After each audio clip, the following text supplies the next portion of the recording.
સડો જે થાય એ એક ગંભીર કોમ્પ્લિકેશન હોય છે. ઘણીવાર આ સડો એટલો બધો વધી જતો હોય છે કે લગભગ આખું સ્વાદુપિંડ ખરાબ થઈ જાય અને આખું એ સડામાં ફેરવાઈ જતું હોય છે.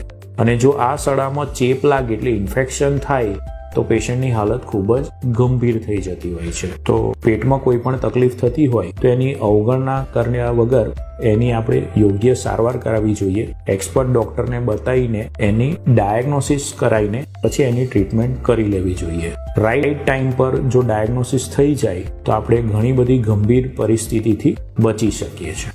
એકવાર સ્વાદુપિંડમાં આ ટાઈપનો સોજો થાય તો ઓલમોસ્ટ 80% એટલે 80% કેસમાં એ 5-7 દિવસમાં એની માટે ધીમે ધીમે સારું થઈ જાય. એનું કારણની આપણે કાળજી લઈ લઈએ કે એના કારણને આપણે હટાવી દઈએ અને સિમ્પલ ટ્રીટમેન્ટ જેમ કે એન્ટીબાયોટિક્સ બોટલ પેટ ભૂખ્યા રાખીએ અને દુખાવાની દવાને બધું આપીએ તો 5-7 દિવસમાં પેશન્ટોને સારું થઈ જતું હોય છે. પણ 20% કેસમાં અમુક સિરિયસ કોમ્પ્લિકેશન્સ થઈ શકે, જેમ કે સ્વાદુપિંડની આજુબાજુ પાણી ભરાય, સ્વાદુપિંડમાં સડો થઈ શકે, એમાં બ્લીડિંગ થઈ શકે અને એ બ્લીડિંગ થવાને કારણે આંતરડામાં નુકસાન થઈ શકે કે આંતરડું ફાટી પણ શકે.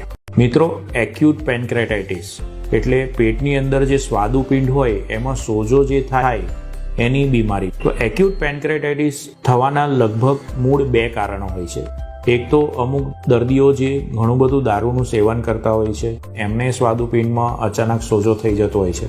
અને બીજું કારણ છે કે પિત્તાશયમાં થતી પથરી, એ પથરી જ્યારે ખસીને પિત્તની નળીમાંથી પસાર થઈને નીકળે તો ત્યાં સ્વાદુપિંડની નળીના મોઢા પાસેથી પણ એ નીકળે અને સ્વાદુપિંડમાં સોજો કરાવતી હોય છે. લગભગ 80% કેસીસ આ 2 કારણથી હોય છે. બીજા 15-20% કેસીસ બીજા ઘણા બધા અન્ય કારણ છે, જેમાં ટ્યુમર હોય, વાયરલ ઇન્ફેક્શન હોય, અમુક દવાઓને લીધે, અને 5-10% કેસમાં તો આપણને કારણ પણ મળતું નથી.